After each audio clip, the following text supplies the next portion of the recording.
Guys, what is going on? I hope y'all are doing good today. As I'm sure y'all are very well aware, the Apple event was today, and I tried my best to get this video out as quickly as I could. As you can see, I have a green screen behind me here. Now, I have my computer here because I took very, very extensive notes, which is something I never do despite being a freshman in college. So let's start off with the very beginning. Now, I actually joined the event late because I was just getting out of class. So the class ends at 12:15, so I rushed my way down to the library so I could watch it. I'll show y'all this picture, which I actually took because I was using two computers to take care of this event. I had one that I was watching about, and then I took my notes for the event on this one. So when I joined, they were talking about the efforts they were doing to go green. So they had a little skit that they had prepared, and that's what was playing when I opened it. I didn't take any notes on that, but it says here, Lisa talked about the efforts to decrease usage, which they're promoting this Apple 2030. So basically is by the year 2030, Apple's goal is to be 100% carbon neutral. I mean, we're not going to use anything that could be, bad for the environment or something that could kill the animals or whatnot. Y'all basically get the idea of it. It's basically an effort to make themselves appear as more of a green company. We have the Watch Series 9 with a redesigned sport loop. The packaging is also now 100% fibers. So you can allow more watches to be shipped out. I have a picture of that I'll show. As I'm talking, if it's something I have a picture for, I'm going to get on the screen. We have a 78% decrease in the Apple Watch's carbon footprint as a whole. They're not going to be producing any more leather like cases or watches or watch bands rather. And so now we're going to have a new product line called Fine Woven, which is supposed to be like leather, but it's not leather. It's supposed to decrease their carbon fiber footprint, with the same type of feel as leather. And they also have some new Nike bands, sport bands, as well as regular bands that will also help with that. So the first thing they talked about was the Apple Watch 9. Now, they only talked about three big things today. The Apple Watch 9, the Apple Watch Ultra, and the iPhone 15. So 4 things if you want to take the iPhone 14 Pro as separately. We'll start with the Apple Watch Series 9, which I didn't take a lot of notes on because realistically, they haven't changed it much from the Apple Watch Series 8. All they really did was add a new S9 CIP chip. This is supposed to allow it to do some new things that actually we've never seen before in the Apple Watch, such as on-device Siri, which means you can use some of the commands on Siri without having to be connected to your phone or to the internet. And you want to ask Siri something quick, she'll be able to tell you without having to be connected to the internet. As well as they have a new wrist gesture, which I don't really know how well they'll show y'all, but basically you tap your fingers together and you can answer the phone or reply to a text, or I'll put the video on the screen. They were showing how you can use it, but basically my understanding of it is if you can't reach your watch for some reason, you can set it up to do special things. Think if you double tap your fingers, it'll answer the phone or something like that. Those are just the features that I saw them demonstrate. And that's pretty much it for the Apple Watch Series 9. The Apple Watch Ultra, on the other, they've got some pretty cool stuff going for it now. It also, like the Apple Watch Series 9, has the new S9 SIP chip. This is, again, going to help it with the on-device Siri as well as the little tappy thing. But it also adds some new features exclusive to the Apple Watch Ultra, like improved satellite detection, as well as you can now use the precision finding to find your iPhone. So I'm sure y'all are familiar with how Find My works with your AirPods or your AirTags. If you go to Find My, it'll tell you exactly what direction it's in and how far away it is. Well, now you can do the exact same thing on your phone and your Apple Watch. So let's say you left your phone in another room, for example. Your Apple Watch can now use the little arrow and tell you how far away you are from it. So help you find it easier. You also can still ping it and do the flashlight like before, but this should help you from having to do that. We also have this new thing called Waypoint, which I don't know why I wrote it down because I didn't talk about it much, but here's a screenshot I have for that. The display has been upgraded from 2000 nits to 3000 nits, which is supposed to make it extremely easy to see in the sunlight, which, let's be real, a lot of people are looking down reading their texts and emails on the watch when they're out in the sunlight. This is supposed to help you with that so you can see it and not have to squint your eyes. There's a new watch face called Modular Ultra, which actually is pretty cool. The way it works is it uses the outer rim of the Apple Watch to kind of simulate, not simulate, emulate, but emulate other features like the compass, or I think the one they had in the video was your altitude. So just cool stuff like that. Now for all my runners out there and people who do 5Ks and 10Ks or anything of the sort, you now have more details on your actual activity screen. Now I don't remember exactly what they were, but they have a screenshot here. As you can see, there's more information accessible to you without having to go through any menus or what have you. And the action button on the side of the watch is also customizable per workout. So depending on what workout you're in, you can actually set it to do different things. Now, I have another exciting feature for you that is not actually exclusive to runners, but anybody who uses their workout on their Apple Watch, you can actually use Bluetooth now to connect to external peripherals. This is good for, truthfully, I don't really know what, because I don't work out that much. Again, like y'all can see, I don't really know how to explain this because I didn't really get it that much in the video. I know you can pair peripherals to your Apple Watch and use them alongside the actual watch itself when you're doing workouts. And in addition to that, we have live activity tracking. So the way this works is you can track your workout live on your phone.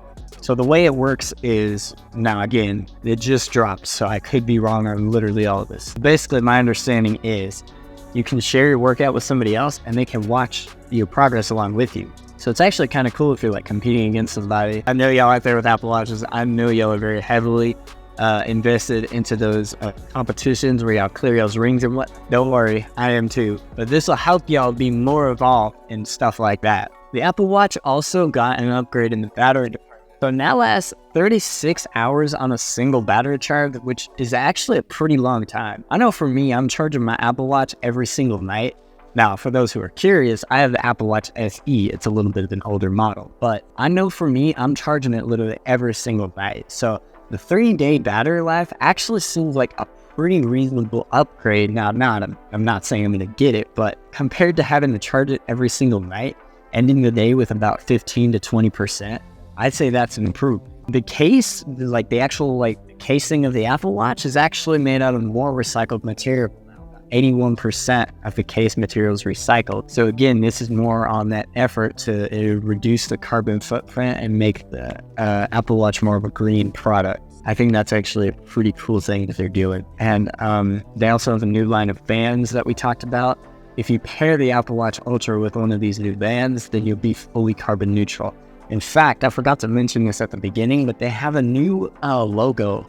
So if you buy a product that's completely carbon neutral, it has this green little logo on it. It's actually pretty cool when you think about it. The Apple Watch SE can now also take advantage of these carbon neutral watch bands. So if you do buy one of these Apple Watch SEs or the Series 9 or the Ultra with one of the new carbon neutral bands, you will have a fully green product. And like I said, it will ship with that new logo, which is kind of cool actually. All right, now in the iPhone department, we have some big stuff to go over, so let's not waste any time here. The iPhone 15, the big new feature, it now has Dynamic Island. I know y'all, when the 14 came out, we were all disappointed about how the 15 did not have Dynamic Island. Well, we now have the Dynamic Island. We still do not have ProMotion on the iPhone 15 or the Plus. On the Pro, we still have the ProMotion, but we're going to get to the Pro in a little bit. We have the Super Retina XDR display, which comes in both 6.1 and 6.5 inch sizes. For some reason that nobody has yet to figure out, they only wanted to do the Mini 2 years in a row, so we're stuck without one yet again. Now goes up to 1600 peak HDR brightness and 2000 HDR brightness sunlight. Again, that should help y'all be able to read it easier in the sun, which I know sometimes, especially for me, I'm trying to look at my phone when I'm outside, and it does make it hard to see, especially because I got an older phone. I have the iPhone 12, and this thing overheats worse than my toaster oven, so it already has the brightness lowered quite a bit. So having a 2000 peak brightness is actually a very useful thing. They have now edged over the casing or the housing. So instead, I'll try to show y'all as best I can here. On the iPhone 12, which was the first one to do this, they went back to the square edges, as you can see right here. But what they instead did is this lip right here, where it goes onto the back, they've actually rounded this off. So it's supposed to be easier to grab and easier to hold. I have yet to see this. Obviously, I didn't get invited to the event, so we're going to have to see it when we get it. I'm excited to see if that actually does improve the grip, because I know for me, the square edges, it was a good idea, but it sometimes gets tedious to hold, whereas I feel like the rounded corner will be a lot easier to hold and it'll just feel a lot nicer. So that's a very good thing. They've also redid it, so it's just a single piece of glass on the back now instead of the 2-layer whatever. There's still the different textures up there, but they somehow made it into one piece of glass, which I guess is kind of cool. The screen on the front has the ceramic shield, which I'm pretty sure they had last year, so that's not anything new. If anything, they may have just upgraded it. But as we all know, it will scratch at a level 6 with debuggers at a level 7, as I'm sure we've heard many times. Those who know what I'm talking about. The enclosure is now 75% recycled material, as well as the battery is now 100% cobalt, and the charger, the MagSafe thing, is now completely copper. So once again, the efforts to improve your carbon footprint is going super well. All right, now let's get on to the cameras, which I'm sure y'all were excited about. As y'all know, the camera's got some pretty big updates, both in the 15 and in the Pro, but we're going to get to the Pro later. Now the 15 got a major upgrade in the camera department. The main lens is now a 48 megapixel lens. It's the same lens that they used last year in the 14 Pro, but now it's on the regular phone instead of the Pro, which means we now have access to the artificial 2x lens in the camera app. So basically the way this works is you still have your regular 1x lens. That's going to be 12 megapixels by default. It's going to group 4 pixels into 1 pixel. This is also useful for nighttime photography too, because basically groups the pixels up together and it makes them bigger. So that way the noise is a lot lower when you have the end result. But the way this also works is when you hit that 2x button, it actually crop into the middle 12 megapixels and it'll still be a full resolution picture. It'll be as if there's a 2x lens, but there won't really be a 2x lens. They've also added sensor shift OIS instead of the optical image stabilization. The way that works, if you've never used a DSLR with in-body stabilization, the way it works is that the sensor itself moves instead of the lens itself. So it basically allows for faster stabilization. I believe in the video they set up to 1 billion movements a second or something like that. Basically, it's going to give you a very fluid video. If you're holding it handheld, that is. Now, me personally, I don't have any problems filming video on my iPhone 12 Pro, except for one minor problem. But if y'all subscribe to the Patreon, y'all will be able to see that in the video link down below. But that is one thing that they've improved. The portrait mode also now has access to that 2x feature, which I'm not really sure how they're able to do it, but you know, they did it. So in addition, the camera itself has got some major new improvements as well. So there's more detail in the pictures, as well as a better detail map. This will basically allow you to have sharper pictures, so it'll look nicer when you're sending them, or just when you're looking at them as well. And they've also been able to remove the shutter lag in portrait mode, so you can click it and you won't have to worry about missing your shot. And speaking of missing your shot, let's say you take a portrait picture and the subject was not quite in focus, but since it captured all the details of the picture already, you can actually go back in your Photos app and edit it exactly where you need to be. That's one of the features not only in the iPhone 15, but in iOS 17. All right, now let's talk about the rest of the phone, for example. It has the A16 Bionic CPU, which is the same one that's in the iPhone 14 Pro. This is going to allow you to do better tasks, not really better tasks, but it'll allow you to do them faster. There's now 2 high-performance cores as well as 4 efficiency cores. This is going to give you a good balance between performance and battery life. And speaking of the battery life, we still have the same all-day battery life from the iPhone 14 Pro, which should be good enough for most people. We have improved AirPlay as well as a new feature called Name Drop, which allows you to hold 2 phones together and exchange contact information just like that. I think it's actually a pretty cool feature that most people will be able to use. Now let's get on to the big one, the iPhone 15 Pro and Pro Max. So this is the one we've all been waiting for. This is the one that we've expected for a long time. Especially me, I've been excited for this because like I said before, I've had an iPhone 12 ever since it came out, which has been almost 3 years now. And it's about time to get a new one because let me tell y'all, I'm not going to get into it in this video because we've got some stuff to go over and I'm limited on how much longer I have this room. But we're going to go ahead and talk about the iPhone 15 Pro now. It is made out of titanium. Y'all, let me tell y'all something. This is going to be amazing because not only is it more durable than aluminum and stainless steel, but it's also a lighter material. So they wouldn't shut up about how the iPhone 15 is supposed to be one of the lightest phones ever. But let me tell y'all, this is going to be something that's pretty cool because even when we have our big cases on our phones, it's still going to be a lot lighter than we've ever seen before. All right, guys, well, the Canon camera keeps overheating, so we're just going to have to use this one. I apologize if the quality is not that good. They also, like the iPhone 15, has a 6.1 and a 6.7-inch display. So it's also the Super Retina XDR.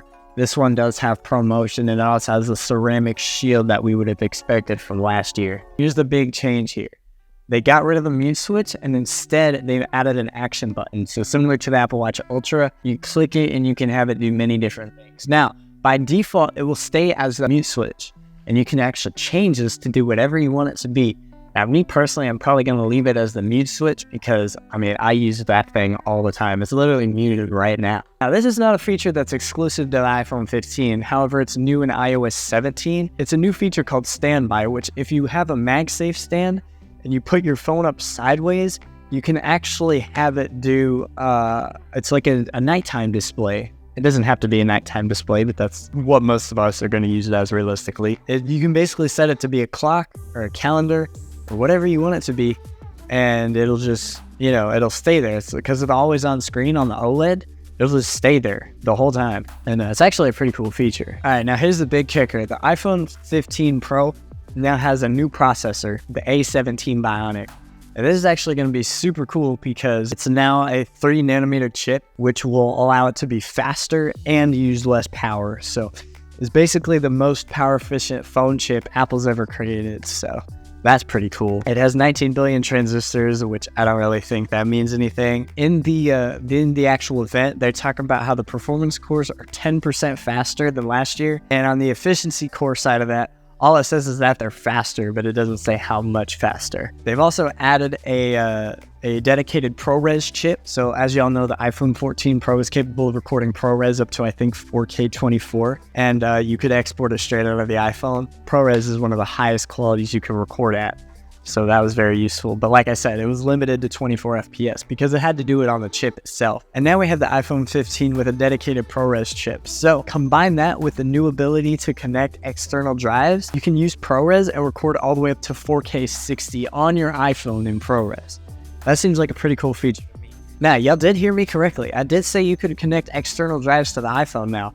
And well, that is because they have upgraded the iPhone to now have USB-C. It only took them 7 years, but they finally have put the industry standard port for charging and data on their iPhone. And on the iPhone Pro models, it's actually at USB 3.0 speeds, which means you can copy to your computer at wicked fast speeds, faster than Sonic the Hedgehog 2. And you can actually connect external drives and record straight to them, like I said earlier. So again, this is going to be super useful for those of us who want to record straight into drives and use them on our computers, because Macs like these, they're designed to ingest ProRes footage and just edit it straight up. And if you can record that on your iPhone, then it's just like working hand in hand. You'll be able to edit pretty much right away. All right, now let's talk about the things y'all want to hear about the most, the cameras. Now, in the event, Apple said that they were equivalent to 7 cameras in the iPhone 15. Now, this is debatable because there's still only 3 cameras, but they've actually done some pretty cool work on the main cameras. They've also done some work on the optical zoom lens, which we'll get into in a little bit. Well, let's talk about this main lens because that's where most of the improvements have been made. We have a regular 1x mode. We have a, where is it? I wrote it down. We have the regular 1x mode, which is 24 megapixels. We have a 28, I'm sorry, not megapixels, millimeters. You'll know, like on cameras, we have the regular 1x, which is 24 millimeters. We have a 28 millimeter and a 35 millimeter mode, all on the main sensor. And I'm not joking either. I will do my best to show this in the video, but they have 3 special modes for the iPhone now, just on the 1x lens. I think that's pretty cool. It's still 48 megapixels like it was last year. They're not catching up to Samsung yet. We can only pray that that'll happen soon. They made a step in the right direction with 48 megapixels. And now, instead of 12 megapixels being the default is now actually 24 megapixels. So you don't actually have to shoot in the ProRAW in order to get the full quality of the sensor. You can still drop it down to 12 megapixels if you find that the 26 megapixels are still eating up too much storage. But the 24 megapixel default, I think, is a pretty useful feature. And about shooting in ProRAW, you no longer have to shoot in ProRAW to get 48 megapixels. They now have a 48 megapixel compressed option, so it'll still be a JPEG or an HEIF depending on what your compression settings are set to. But you can now use the 48 megapixel lens without having to switch to ProRAW.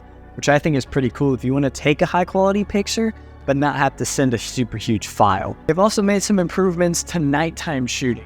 Now, one of the big ones is improving autofocus in nighttime mode. Now, thanks to the LiDAR sensor, which they've upgraded, they can actually have better autofocus in the night mode, and you won't have to worry about your subject being out of focus or the background being too out of focus. There's a good balance now because of the improved LiDAR sensor, which, in case you're curious, that's what this little black dot is. By the way, the screen's over there, so I'm looking over there. That's what this black dot is, by the way. That's the LiDAR sensor. It basically helps. It's basically like laser autofocus, if y'all have ever seen that. Now, I know y'all heard me a minute ago when I said that they made some improvements to the zoom lens. Now, on the 15 Pro, it is still a 3x zoom lens, but for all my Pro Max users out there, it has now been upgraded to a 5x zoom lens. So this means we have 0.5, 1x, 28mm, 35mm, 2x, and the 5x. So yeah, that is 7, and that's kind of cool. It's gonna be good. I already know it's going to be good. It's not going to be on par with Samsung's S23 Ultra, but it will come very close to the Pixel 7 because, as y'all know, the Pixel 7 has a 5x zoom lens as well. So it should be on par, if not better, than the Pixel 7 and 7 Pro, which I am excited to compare it to, by the way. If we get 50 likes on this video, I will run out and I will buy a Pixel 7 Pro just to compare it to the iPhone 15 Pro. Main camera on the 15 Pro Max only. I don't know why they didn't do this to the Pro.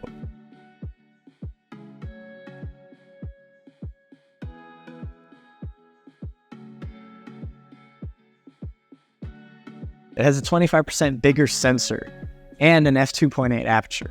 So this will not only allow for better light, but it will allow for faster shutter speeds, which will decrease the motion blur with the image stabilization, which we do still have the sport mode. They didn't talk about it, but they still have the sport mode, which will allow you to have extra stabilization while you're like doing very shaky activities. And while we're on the topic of stabilization, both the 5x and the 1x lens have a combined stabilization structure. It's like a DSLR with combined stabilization, except it's now on your phone.